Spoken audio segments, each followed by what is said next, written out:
请准备。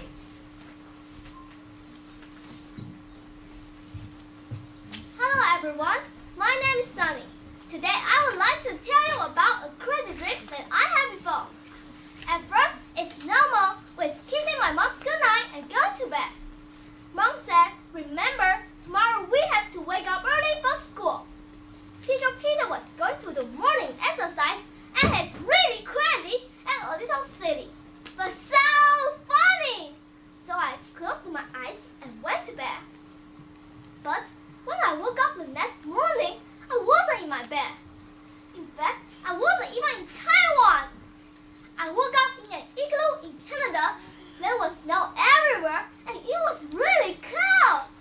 When I looked at my watch, it was 6 o'clock in the morning. Oh my goodness! I have to be at school by 8:30, so I will miss morning exercise. How could I make it from Canada to Taiwan in 2.5 hours? Well, I was getting worried. I saw a snowmobile outside the igloo. Now, you may wonder how a little girl like me can drive a snowmobile.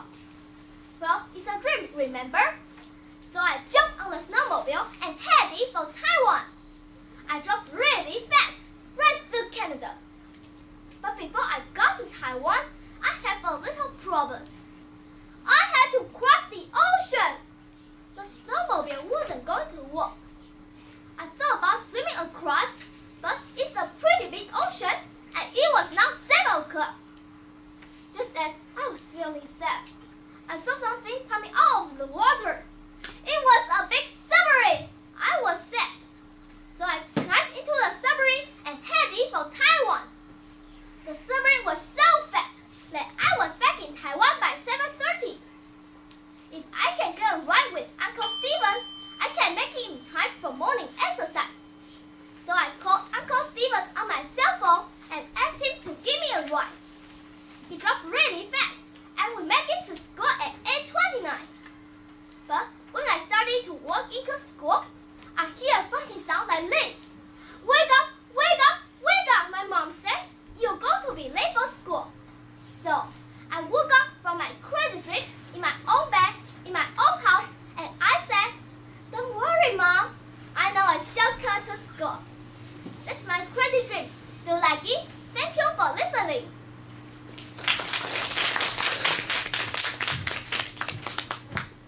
14号请上台，15号请准备。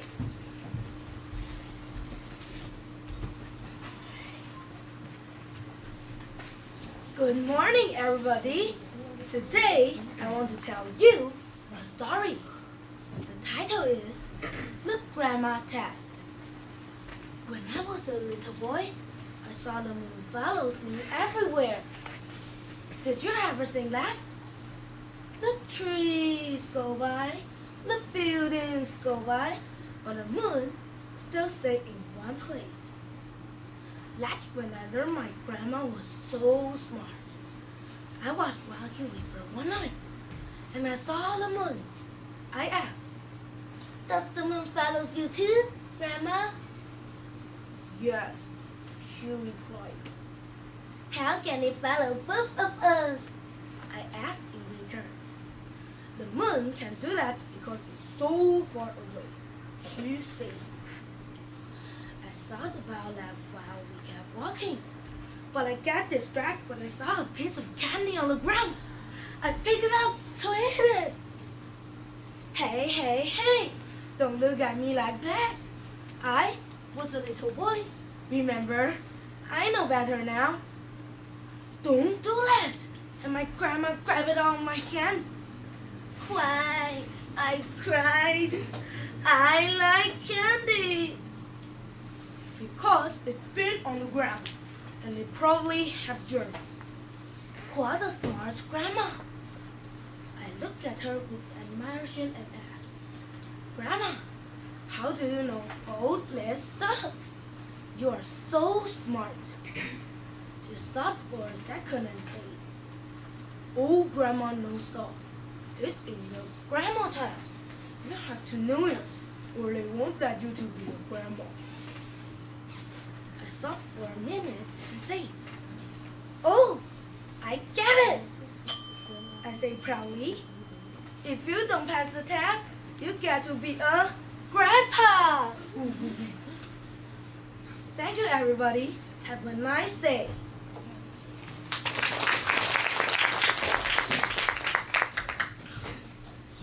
15号请上台，16号请准备。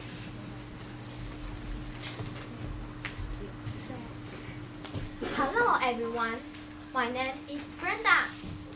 Today, I would like to tell you a story about the prom princess. There was once a princess who was very, very proud. She was so proud that she always walked about with her head up in the air. One morning, the princess sent away her attendants and said she wished to be alone.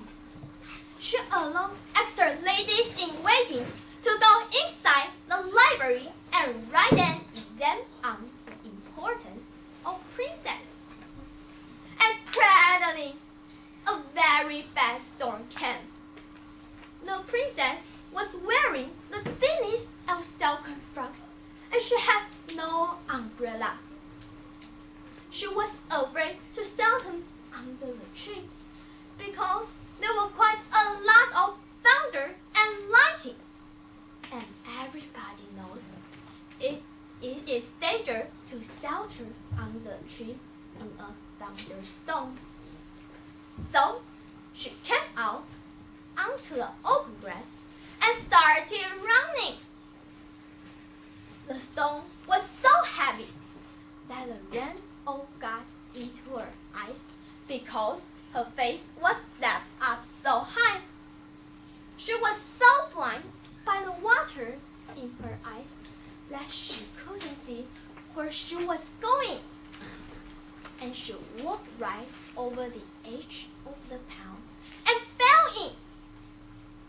When she was in, she couldn't see how to get out. And she was ever been walking further into the pond. When she started calling, the rain ran into her mouth, down to the floor, and nearly caught her. By now, ladies-in-waiting were all in the library and writing the exam.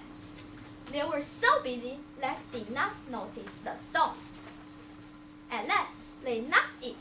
They all rushed off with umbrellas, and they found the princess who had stayed in the pond all this time, getting a dreadful cold. It took her a long time to get well, and it was a bad lesson for her. She was never quite so hardly after that, and in time she had her head almost like other people. Thank you for listening. Have a nice day.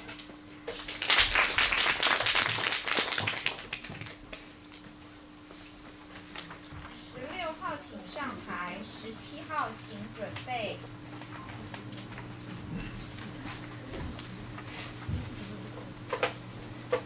Good morning, dear judges and fellow students. My name is Lina. Today, the story I will tell you is called The Best Thing in the World. The Best Thing in the World. Once upon a time, there were 4 brothers who lived in a faraway land. Their father was an old kid. One day he said, I will not live long now. Today, you must start out into the world. In a year, bring back the best thing you have found. The one who can bring the best thing should be the new king. The first brother said, I will buy the best thing I can for my father. The next 2 brothers say, we will both go on the fast ships over the sea. We will find something better. The last brother say, I am going to ask the people here in our own land to tell me the best thing. The other 3 brothers began to laugh. Then you will never be king, they say. The last brother started off. Every day, he would walk 8 or 10 miles. He asked the people about the best thing in the world. Some say it was best to sing. Some say it was best to run and play. Some say the green grass was the best. He always stopped to help people who needed it. Soon, he made many friends. All the people began to like him. Every door was open to him. They would ask him to come and eat with them. After he ate, he would sit down and read a book to the children. After he read, he would show them how to draw and write. Months went by. He still had no beautiful things to tell to his father.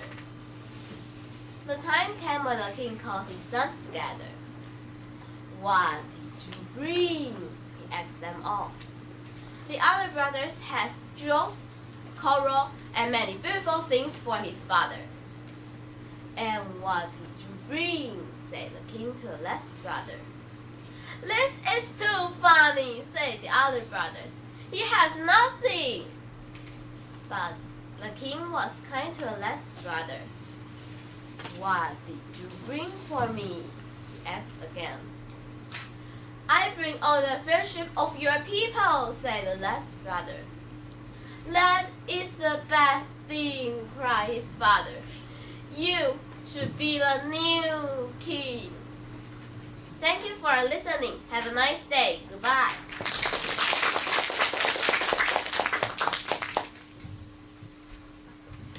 17号请上台，18号请准备。Good morning, ladies and gentlemen. My name is Stanley. Today, I'd like to tell you a story about two free tickets. Mr. and Mrs. Brown are a very rich couple. They earn their living by selling antiques. Therefore, there are a lot of beautiful, expensive paintings, sculptures, and vases in your house. They always keep their doors locked to make sure no one steals their precious belongings. In addition to antiques, Mr. and Mrs. Brown have a deep love for music. They have many instruments and old records in their house. One day, when they got home, they found two tickets for a musical in their mailbox. They couldn't figure out who would have sent them the tickets. They called their friends to make sure it wasn't any of them that had sent the tickets. No one admitted to having sent the tickets. But they decided to go to the musical since they had gotten the tickets for free. So, on the day of the musical, they dressed up and went out to a show. The performance was great. Both the music and acting were fantastic. Mr. and Mrs. Brown were happy to see such a wonderful show for free and wanted to thank whoever gave them the free tickets. After the show, they went back home. As they entered the house, they discovered that their house was broken into by burglars, and all their expensive paintings, sculptures, and vases were gone. Mr. Brown saw a note sitting on the table and said, "I hope you enjoy the musical." Mr. and Mrs. Brown devastated for the last of their prized possessions. They were no longer rich and had to move to a small apartment. Mr. and Mrs. Brown later decided to write their own musical called "There's No Such Thing as a Free Lunch," and it seemed partly like this. There's no such thing as a free lunch. No such thing as a free lunch. That's all for my story, and I hope you all enjoy it. Thanks for listening. Bye.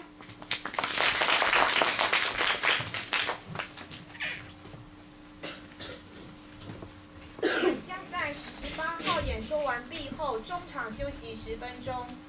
18号请上台。Good morning, ladies and gentlemen. I'm Nancy. Today, I want to share a story with you. The Three Little Pigs. The Three Little Pigs.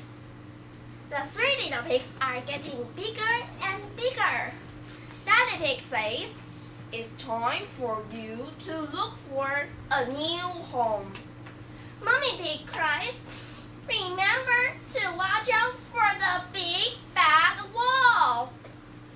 The lazy little pig builds a house of straw, and the playful little pig builds a house of sticks. Finally, the smart little pig builds a house of bricks. And they all think, now I can be safe in my new home. The wolf can't get in here. One day, the big bad wolf sees the lazy little pig in the house of straw. The wolf says, little pig, they coming. The lazy little pig says, no, not by the hair of my chinny chin chin. I will not let you win. The wolf says, then I'll huff, and I'll puff, and I'll blow your house down. The wolf huffs and puffs, and he blows down the house of straw. Help! Help! Cried the little pig. He ran to his brother. But the playful little pig's house is not strong and safe either. So the wolf blows it down too. Help! Help! Cried the two little pigs. They ran to their sister. The wolf sees the three little pigs hide in the house of bricks. He asks them to open the door, but they don't. So the wolf huffs and puffs, but the house is strong and safe. He can't blow it down. The big bad wolf is very angry. I will get the three little pigs, he thinks. Let me come down the chimney. The smart little pig is making some soup, and it is hot. The wolf falls into the hot soup. Splash!